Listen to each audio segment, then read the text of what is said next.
We welcome you once again to New World Deliverance Ministries International. We're here in Seattle. And we're starting with a new series. We've been away for a little bit because I had to go to Costa Rica to do some work. But here we are, coming back with a very, I would say, sumptuous news for you. And this series we're going to do, starting from today, is about the mercy of God, or mercy in general. We are going to see what is mercy. That's what we're going to tackle today. The following days, we shall go on with other types of mercies and how we're going to fit ourselves to mold our lives, living it to please God. So welcome to join us today. And right away, let's go to Matthew chapter 5, verse 7. Let somebody read that. Matthew 5, 7.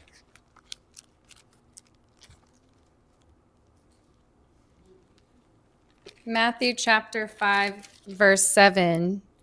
Blessed are the merciful, for they shall obtain mercy.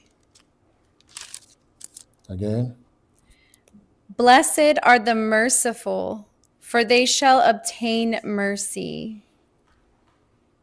Jesus was teaching these things that mercy is included in the verse 7 here.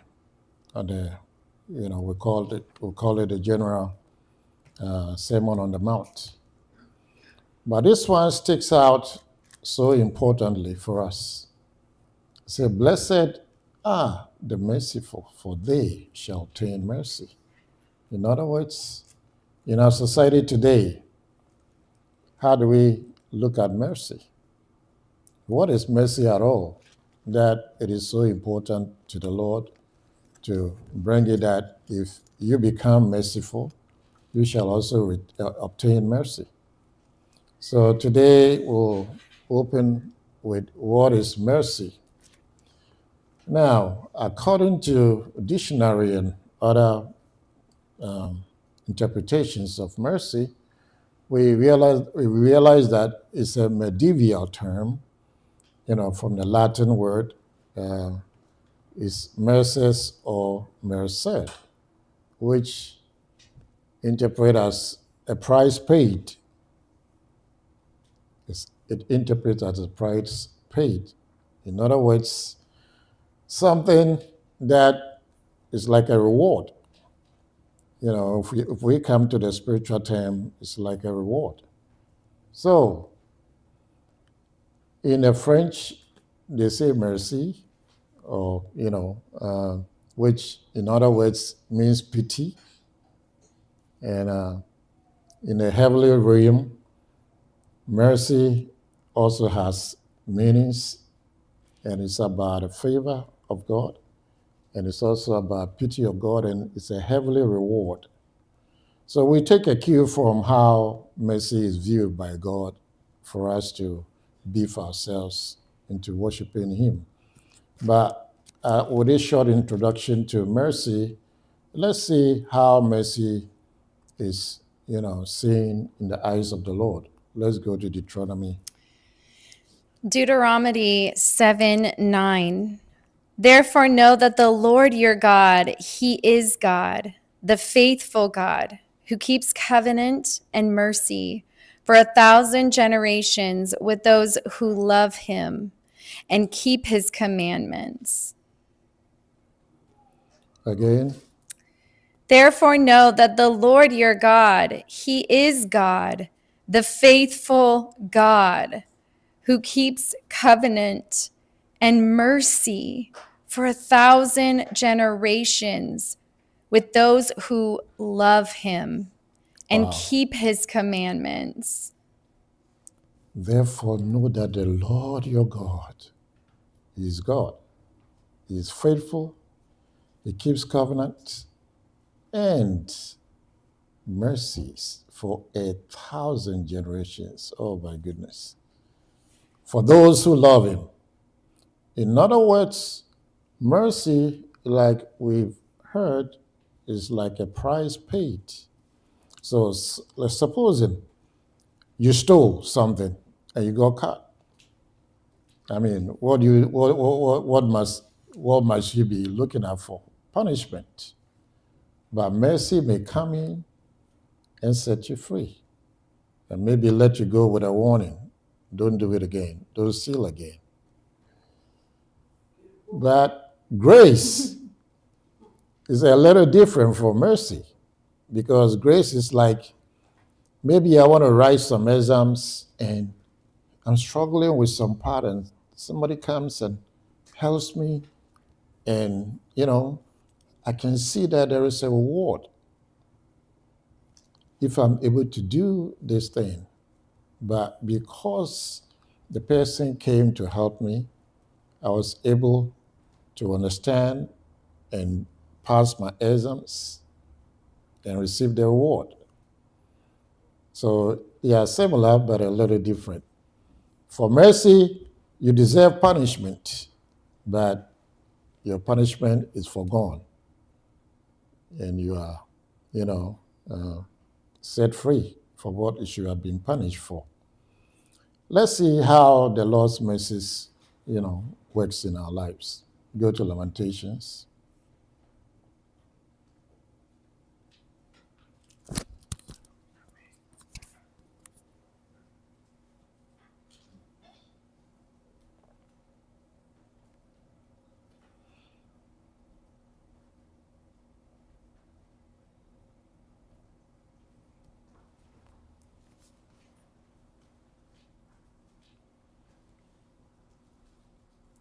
Lamentations chapter 3, 22 to 23. Through the Lord's mercies we are not consumed, because his compassions fail not. They are new every morning. Great is your faithfulness.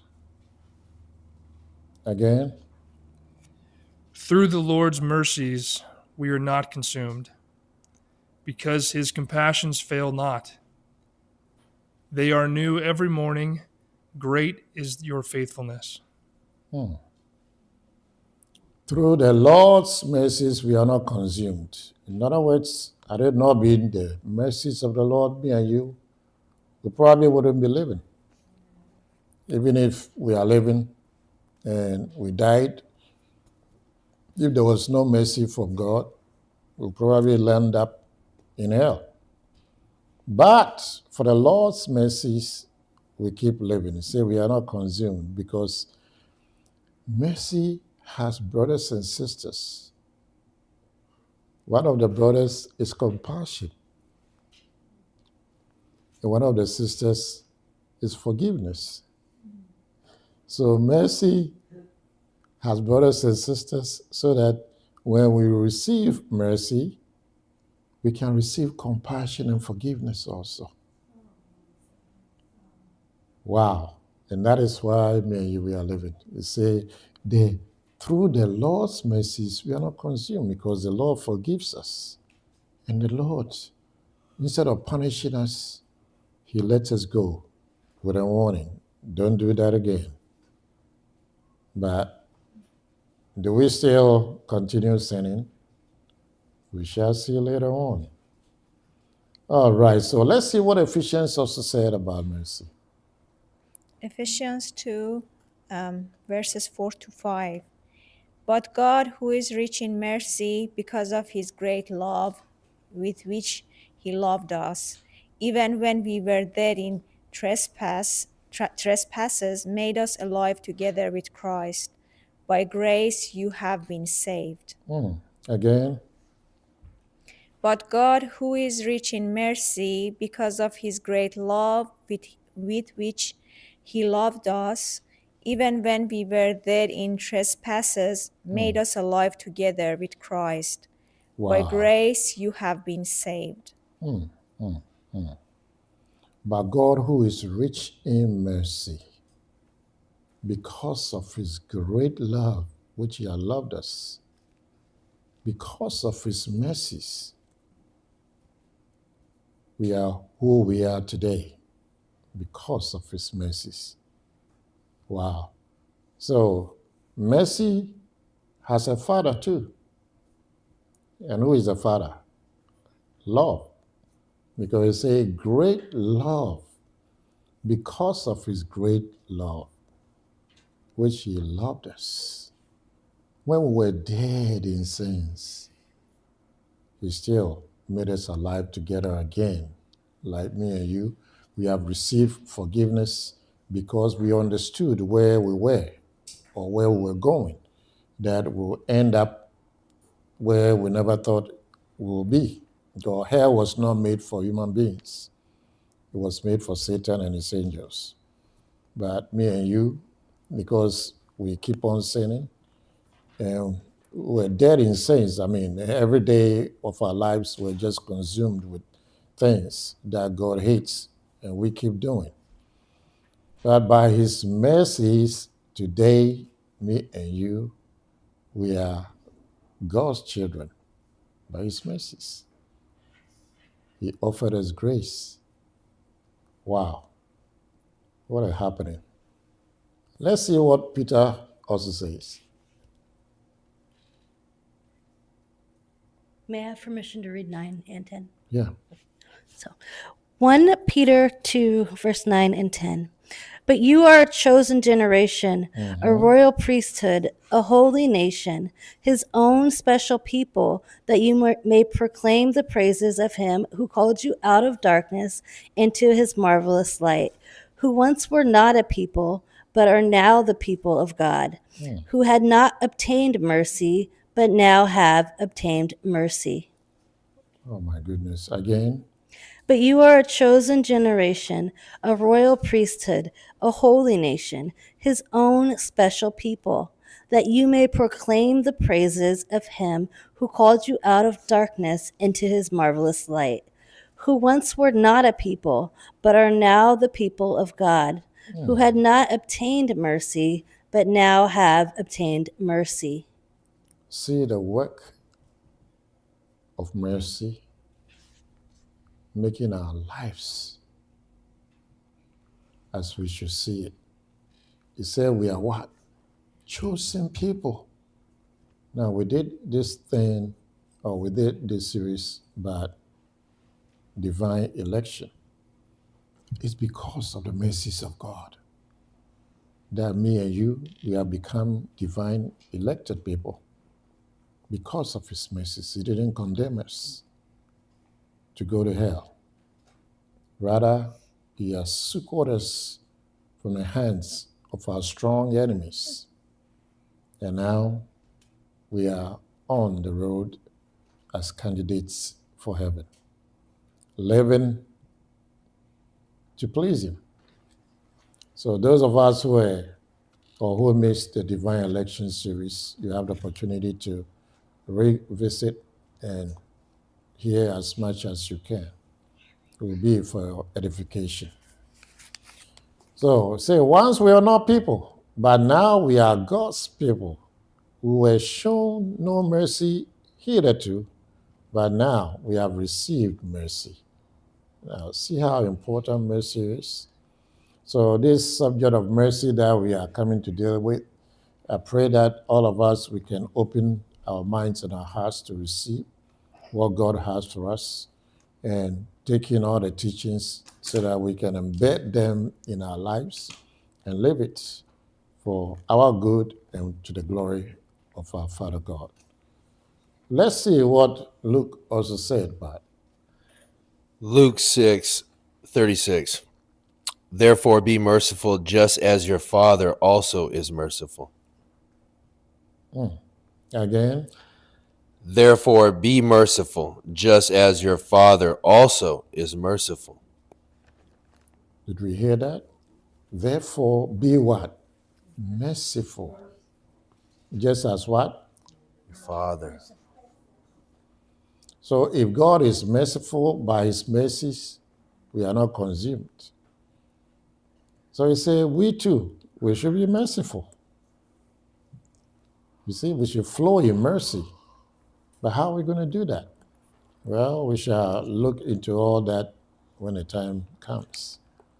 So let's understand that mercy is not really about God, but it's about us also, because it has to pertain to us. Because if we are God's children, we have to live like Him.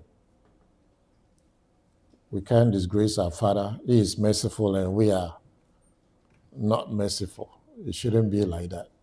So we thank God for this opportunity that we are going to look into all this and enjoy what He has for us. Let's see what Proverbs is also saying. Proverbs chapter 11, verse 17. The merciful man does good for his own soul, but he who is cruel troubles his own flesh. Oh my goodness, again.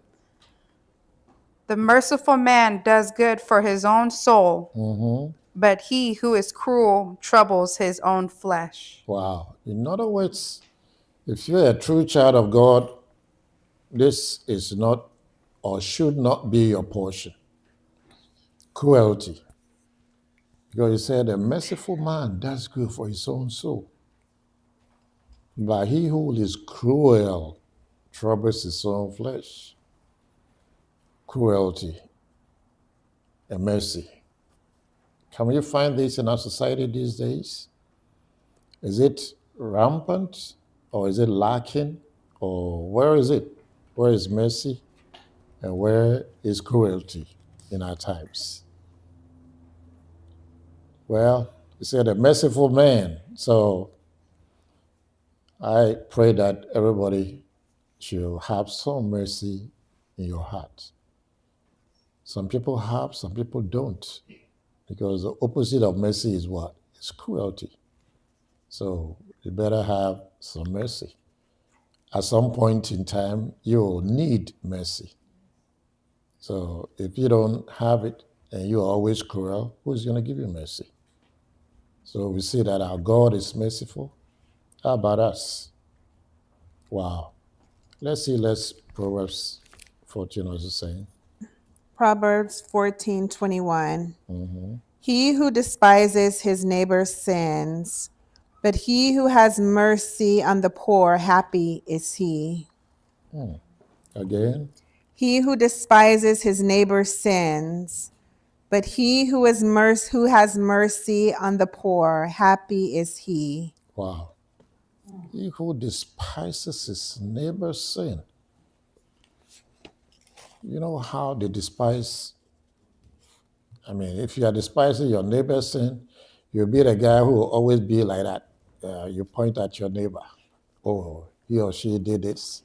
He did that. She did that. You are always saying, what is your neighbor's size? What about you? And the more you do that, the more despication shall rise in you, and you shall despise your neighbor. Because you make yourself holier than thou, as if you don't deserve mercy at all, as if you make no mistakes at all. Well, if you have that kind of character, then I believe you are not a human being, because every human being is prone to mistakes and sin. So if you despise your neighbor's sins, well, woe to you. But He said, he who has mercy on the poor. You see, because the poor sometimes, have a lot of lack in so many areas of their lives.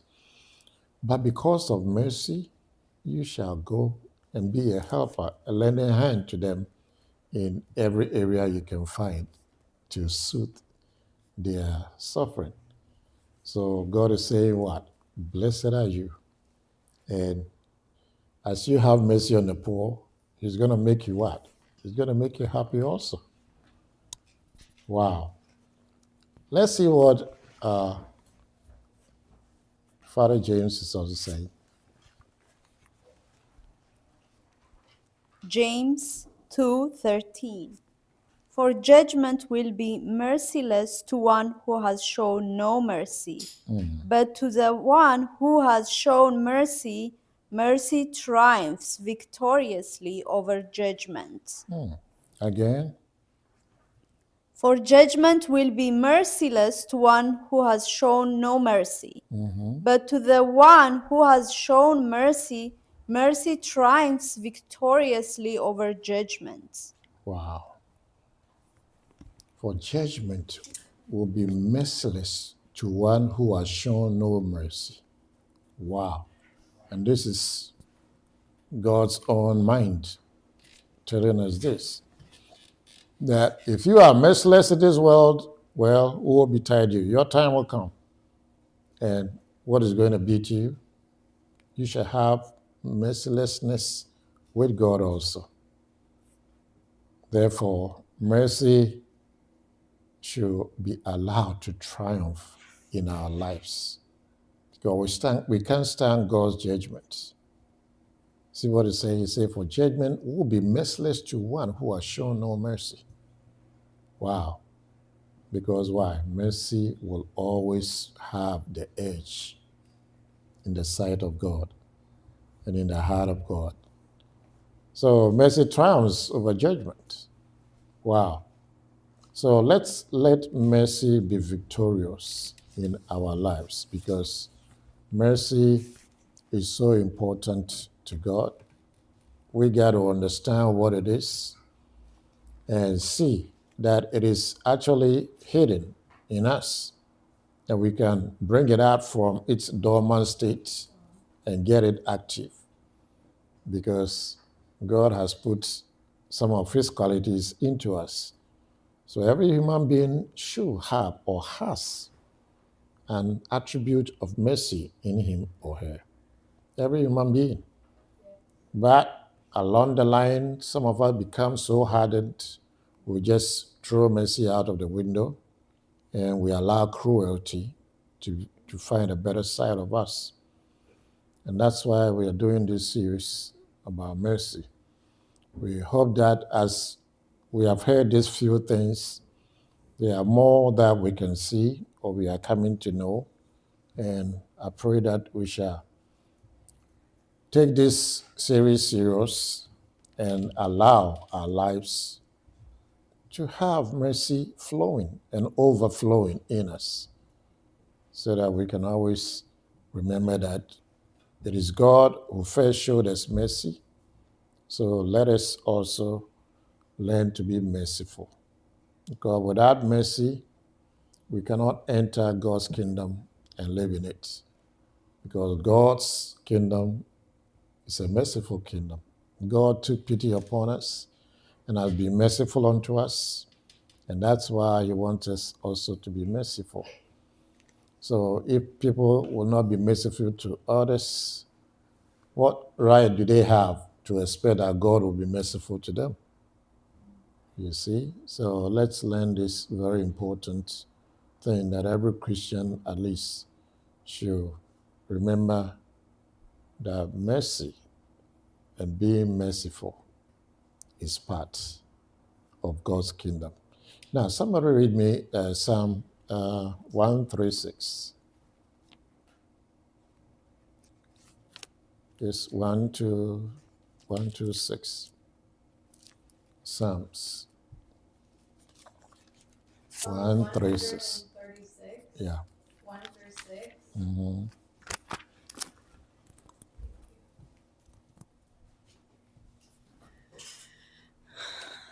Psalm 136, 1 through 6.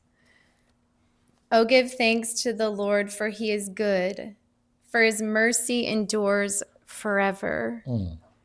Oh, give thanks to the God of gods, for his mercy endures forever. Oh, give thanks to the Lord of lords, for his mercy endures forever. To him who alone does great wonders, for his mercy endures forever. To him who by wisdom made the heavens, for his mercy endures forever. To him who laid out the earth above the waters, for his mercy endures forever. Continue to 9. Yeah, continue to 9. Continue to 9. To 9, okay. To him who made great lights, for his mercy endures forever. The sun to rule by day, for his mercy endures forever. And the moon and the stars to rule by night, for his mercy endures forever. Wow. One more time. Oh, give thanks to the Lord, for he is good, for his mercy endureth forever. Oh, give thanks to the God of gods, for his mercy endureth forever. Oh, give thanks to the Lord of lords, for his mercy endures forever. To him who alone does great wonders, for his mercy endures forever. To him who by wisdom made the heavens, for his mercy endures forever. To him who laid out the earth above the waters, for his mercy endures forever. To him who made great lights, for his mercy endures forever. The sun to rule by day, for his mercy endures forever. And the moon and the stars to rule by night, for his mercy endures forever. Wow. So we see what God is saying over here. And he's telling us that his mercy endures for how long? Forever. So we see that God is the supreme example of what mercy is. And that's what, when our Lord Jesus Christ was on this earth, he portrayed mercy, healing the sick, delivering the demon-possessed, kind acts of love, feeding the poor, making people's lives right and normal again. You see, all is because of mercy. So if he did this, that means his kingdom is what? It's a merciful kingdom. So if me and you, we are in this kingdom, we must have this attribute of mercy very strong in our lives. Because we live in a society where love is probably very low, even at this time, where mercy is probably out of the window, because vengeance, people would rather use it than wait for God to do the vengeance for them. See? But without mercy, there's not much that we can go forward in our lives with. Because how many will survive offense? If you are offended, are you going to forgive easily? You see? If somebody lacks something, you need to do good, and you don't have enough, but you think about yourself first. So is mercy going to play any part for you to, stretch out your hands a little bit or not? So this mercy is not only about feelings of compassion, or anything else, but the performance of kind acts of forgiveness and everything that pertains in God's kingdom. Because God himself, he should have punished us for our sins, but he lets us live. We can only ask for forgiveness, and he puts us right back with him. So mercy is God's character. He wants this character to be in us too.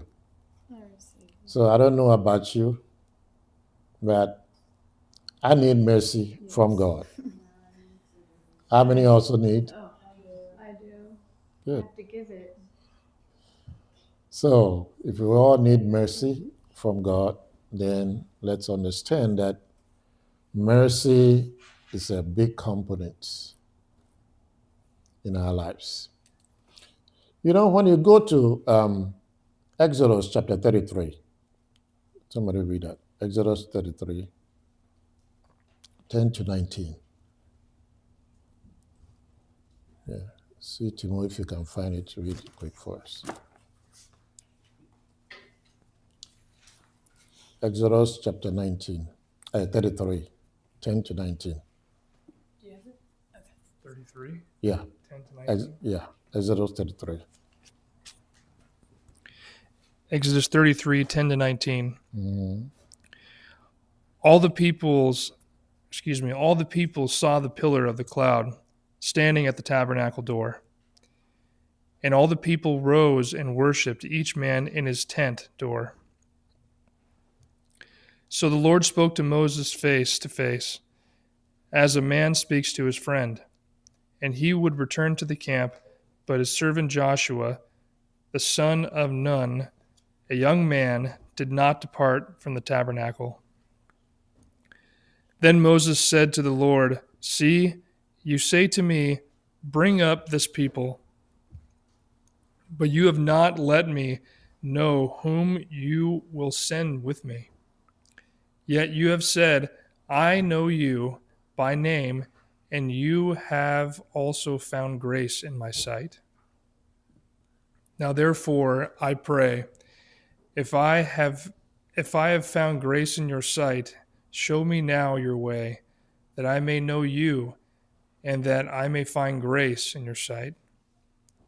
And consider that this nation is your people." And he said, "My presence will go with you, and I will give you rest." Then he said to him, "If your presence does not go with us, do not bring us up from here.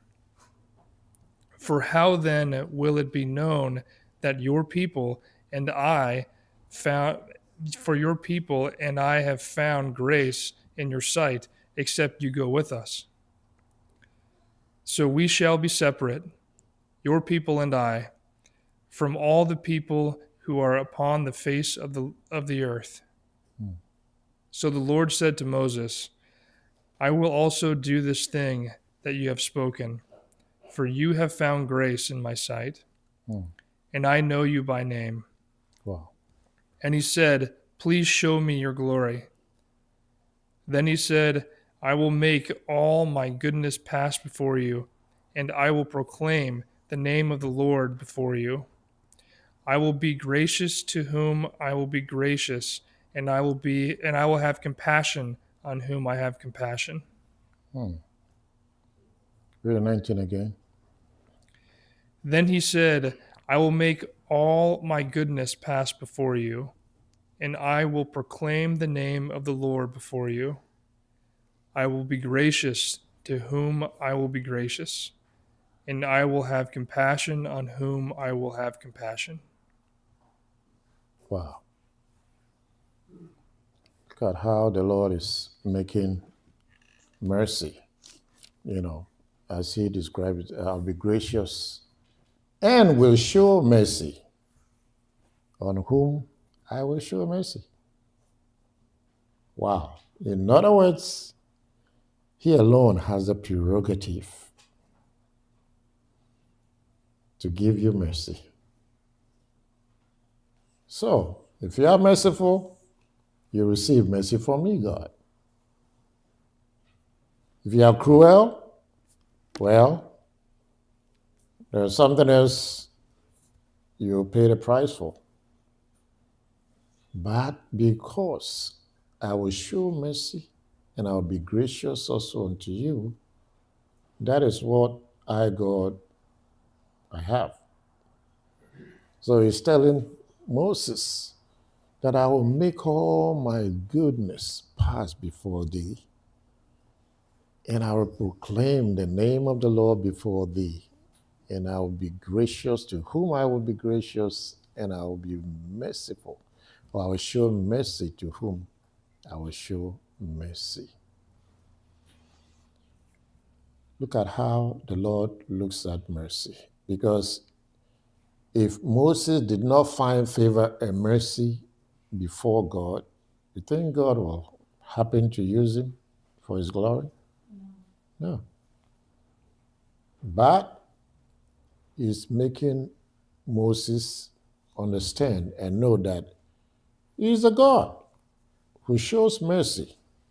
And that's why he didn't have any future. I mean, running from Egypt, being saved by Jethro and his family, getting married even to Jethro's daughter. And he served for 40 good years before God's time was ripe to bring him into his service. He showed him mercy. He has tended sheep for so long. He has worked so hard fighting against animals, wild animals who, come and cramp on the goats and the sheep and eat them up. He had to save the animals from, being all gotten eaten up. So he worked really hard.